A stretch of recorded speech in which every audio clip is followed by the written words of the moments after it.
Okay, ngayon, i-separate natin palabas, dahan-dahan. Good job. Release. Okay. Gagawa tayo ng cylinder. I-relax nyo ng kamay nyo. Ako ang maglalagay ng pressure. Iko-compress natin ganyan. And then, we slide. Okay. Bigat ng kamay nyo. Sorry naman. Lagi pong gigil. Pinanggigigilan po niya.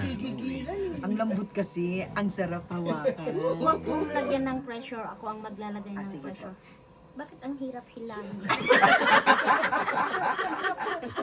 Pasaway po. Sorry naman po. Sige.